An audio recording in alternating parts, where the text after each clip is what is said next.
You are watching Clear TV. Bana sawa, hoja kubwa ambayo tunajadili pamoja ni kwa namna ambavyo kazi ya bodaboda imekuwa ikilaumiwa na watu wengi. Bana bodaboda wauni na nini, utapeli na wizi wengine. Je, ni kweli kazi yetu ya bodaboda inafanya matukio haya? Na kama haifanyi, ni akina nani ambao wanafanya haya matukio pia? Kwa kweli yani huwa hii kazi ya bodaboda sio kwamba ni wote wanakuwa na hizo tabia. Yaani unakuta ni mtu tu labda ameshazoea mazingira yake ya wizi, kwa akiwa na pikipiki kama hii. Yaani unakuta anafanya kazi mara mbili. Unakuta anaweza kufanya kazi ya bodaboda kawaida, lakini mwisho wa siku anamwangalia na mteja, je, huyu mteja anaweza nikamkaba au la. Lakini sasa mwisho wa siku sisi mara nyingi tumeshaanza kutaga sana mpaka kuanzia polisi kata, kuanzia kwenye vijiwe. Na alafu muda mwingine unakuta mtu kama huyo hajasajiliwa kwenye kijiwe. Umeona, kama mtu hajasajiliwa kwenye kijiwe na pia inakuwa ni tatizo. Au mjui. Unakuta tu anakuja anafanya kwenye kijiwe pale umjui. Kwa hiyo watu kama mara nyingi hawaruhusu. Unakuta na mara nyingi tunaweza tukaripoti. Tunaripoti na mara nyingine ndio hivyo, unakuta bado uhalifu unakuwa hauishi tu, lakini ni serikali tu iangalie kwamba je, kuna njia ipi itumike ili kuweza kuwadhibiti, maana hawaishi. Hawaishaji. Na hao maafisa polisi kata, ni kwa namna gani mmekuwa na ushirikiano nao kwenye vijiwe vyetu vya bodaboda kuhakikisha kwamba tunakabiliana na haya matukio ya wizi kupitia bodaboda? Huwa mara nyingi tunakuwa na polisi kata ule tunakuwa tunamripotisha kwamba ndugu yangu kuna 1 2 3 au kuna kwenye kijiji chetu kuna vijana ambao wanafanya kazi ambazo sio sahihi. Kwa hiyo tunawaripoti mara nyingi, na hata wengi tumeshawakamata. Unakuwa unabidi ushirikiane na polisi kata. Na mnajuaje kwamba huyu aliyefika kwenye kijiji chetu ni muhuni, sio dereva bodaboda, anataka fanya mishe zake nyingine za kuibia abiria? Yaani yule anajulikana tu, maana watu kwenye huwa mara nyingi kijiweni watu wanajuana wote. Kwa hiyo unakuta akiwa na mazingira au mule ndani ya kijiwe, kuna watu wanaweza kuwa yuko kijiweni, mko naye kijiweni, lakini unakuta muda mwingine anafanya matukio. Yaani sasa unakuta na pesa kwani mtu ni dereva bodaboda kama hivi usiku anageuka kibaka, ni kwamba hela ya bodaboda haitoshi ama ni tamaa tu? Tabia ya mtu. Ni tabia ya mtu. Yaani ni mtu ambaye yani ameshindikana huyo. Kwa hiyo na maana hata akiwa kwenye bodaboda muda mwingine ni ile tu inakuwa kama vaku, yani sisi tunasema vaku kiuni, lakini yani kama vile anajiweka ili tu aonekane kwamba anafanya pikipiki. Hii ndio kazi yao. Unakuta ni wezi. Mimi mwenyewe kuna kipindi ilikuwaga kuna festival moja ilikuwa hapa maeneo hapa nani. Mimi kidogo ni kabwe, lakini sasa mwisho wa siku walikuja wako wamepakizana watatu. Mmoja akaniataki mbele. Nikamwambia mjomba vipi? Una bodaboda? Una pikipiki. Yaani wanataka kuvamia wako watatu wachukue bodaboda kuacha au wakusachi hela wachukue na simu. Ndio tabia zao.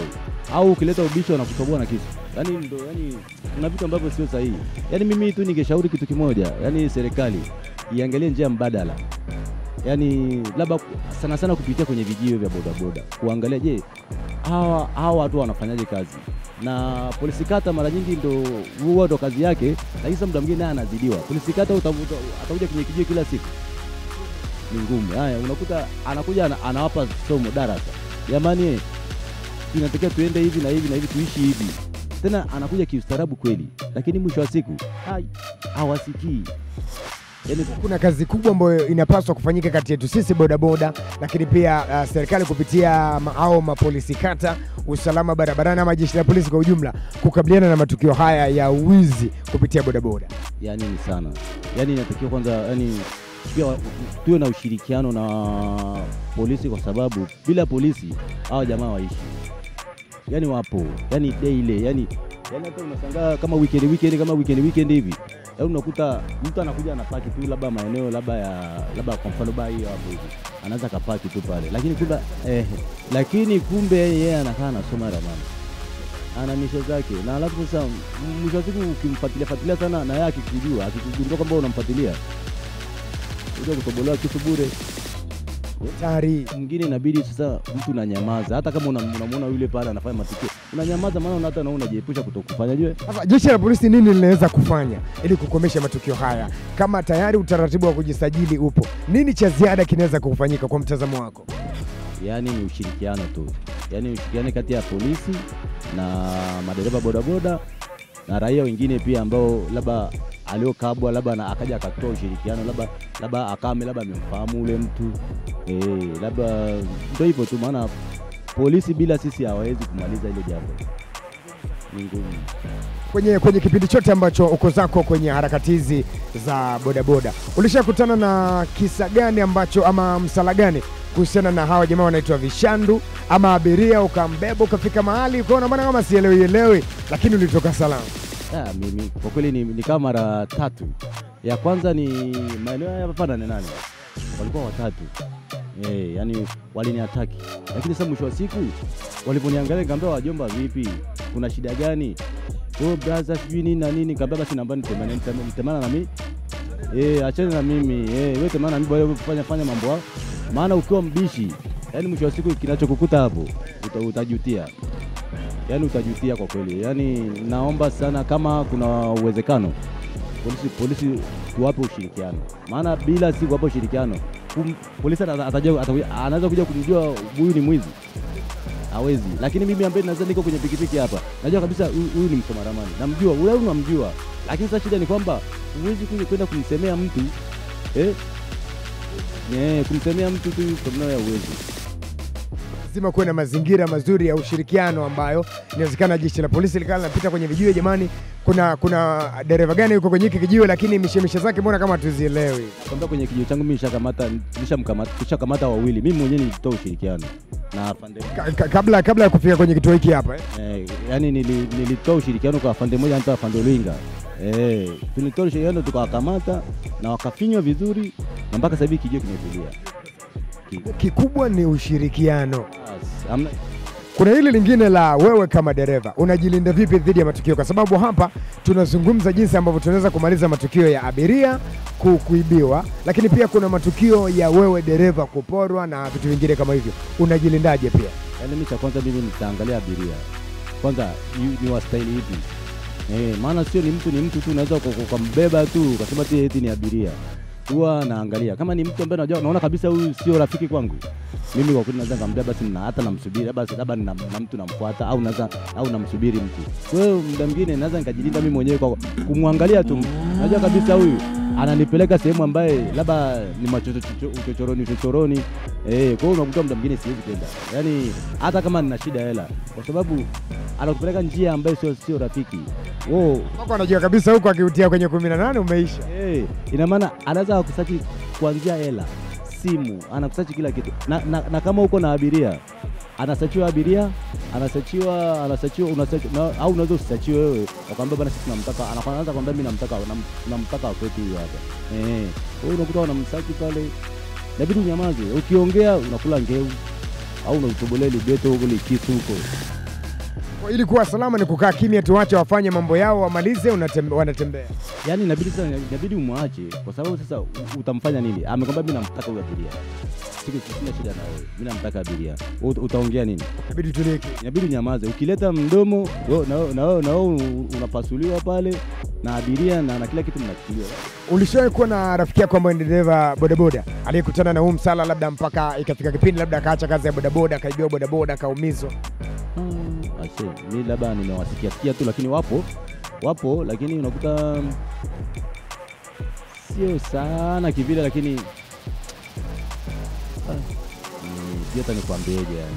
Sio nikwambieje unielewe, lakini umesikia matukio lakini sio mtu yule wa karibu kabisa yani.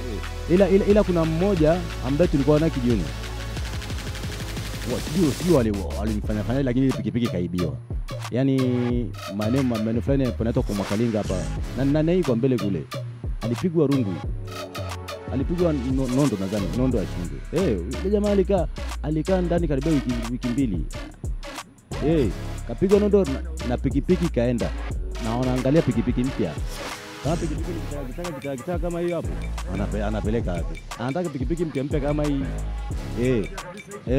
Na ndio maana sasa hivi umeona hata sasa hivi mtu ananunua pikipiki, anafunga nini? GPRS. Umeona hiyo ni teknolojia nyingine ambayo inawasaidia mabodaboda mtu na chombo chake kuweza kutrack. Sasa si wanaweza wakaitoa hii GPRS? Najua haizi kujua mahali ilipo. Maana GPRS hata yule anayekufungia sidhani hawezi kuonyesha mali ilipo. Kwa hiyo lakini maana kwamba wewe unakuwa kwenye system tu kwamba pikipiki yako kama kama imepotea, unajua kabisa ukitrack unaipata. Sasa wengi hawana, unakuta mtu mwingine hana uwezo wa kufunga hiyo kitu. Inabidi mtu aache. Ni teknolojia ambayo inaweza kutusaidia kuwa salama kabisa. Lakini sasa shida ni kwamba watu wengi hawana uwezo. Kama mimi sasa hivi kunapenda nifunge hii, sina hela. Hapo unakuwa kama ukitambua 2,200 au 3,000 natoa. Unajichanga, unajimeki tu mzangu wiki moja hapa hivi unafunga kwa usalama. Ndio hivyo kwamba mimi yani inabidi sasa nijihami tu hivi hivyo kibingwa najihami kwamba nimwangalia mtu wa kumbeba. Sio ni mtu tunambeba. Mwisho wa kazi wewe kufanya kazi ni saa ngapi? Maana kama matukio yanatokea sana usiku. Mimi kwa kweli mimi usiku sifanye kazi. Yaani labda kama ninakuwa na appointment ya simu nitafanya kazi. Lakini kama sina appointment yote sifanye kazi usiku. Ninakuwa labda mida saa 2 saa 3 na paki tu pikipiki nikipigiwa labda simu na mtu ambaye anajua huyu ni mtu wa yuko fresh ndo naenda. Lakini usiku kuna matukio makubwa sana. Yaani ukizunguka usiku sio poa mwanangu yani. Arusha hii maeneo gani kumekuwa na matukio mengi sana ya ambayo si salama sana usiku kwa bodaboda? Leo maeneo ni mengi tu. Maana kusema ni wapi? Asilimia kubwa vijana wetu wa Arusha kule wameharibikiwa. Wengi afu ni vijana wadogo. Wezi Mzania kama anaweza kufanya hicho tukio. Vijana wadogo tu alafu tafuta bangi tu akishakuta bangi chake kidogo hapo. Kwa hiyo hata kukuataki ashafuta bangi yake. Haoni ajabu. Haona ajabu kwa wapi. Yaani kwa hiyo kwa kweli serikali tu iangalie. Sijui. Inawezekana hivi vitendo vikamalizika kama tukashirikiana vizuri, kila vijiwe pamoja na afisa polisi kata pamoja na jeshi la polisi kwa ujumla, vijiwe vikawa salama. Inawezekana kabisa. Kwa sababu hata kila kijiwe, kila kijiwe kuna usimamizi, kuna mwenyekiti, kuna mweka hazina, kama kuna michanga ambayo ile mtakuwa mnachanga ile kwa mfano kama ikitokea labda tatizo, labda kama mtu mwenzeni wameumia. Kwa hiyo kuna utaratibu. Kwa hiyo yani kikubwa zaidi, yani kama watu vijiweni wataamua kushikamana inawezekana. Ila sasa kuja kumtaja ule mtu kama eti huyu ni mwizi ni ngumu. Inawezekana tunajua kabisa huyu jamani mwizi hapa kijiweni. Uwezi kumtaja? Uwezi mtaja. Sasa unamtaja afu mara nyingine unakuta anaweza kambia bana nifanda amekutaja. Sasa mwisho siku kuja kuchoma kitu ni nini? Inabidi muda mwingi unanyamaza, au kama unamjua sasa huyu dogo ni mwizi. Ukishajua labda unataka kujua huyu dogo ni mwizi. Sasa unapiga mahesabu. Sasa huyu nikimtaja kwa mbaya. Yaani kwanza unakuwa una hofu kwa sababu sio kanipangeje, lakini ni vigumu sana kuweza kumtaja. Ni vigumu. Hapo unakuta video kuna video vingine ambavyo havijasajiliwa, ambao video loko hizi. Yaani kubwa zaidi sijui hata nikwambie. Yaani video vingi vikiwa vimesajiliwa na watu washirikiane, huu wizi unaisha, lakini kuisha kwenyewe yaani ni ushirikiano. Shirikiane pamoja. Umetisha sana mzee wangu, asante sana kwa time yako. Shukrani sana sasa. Hamna shida, nashukuru sana.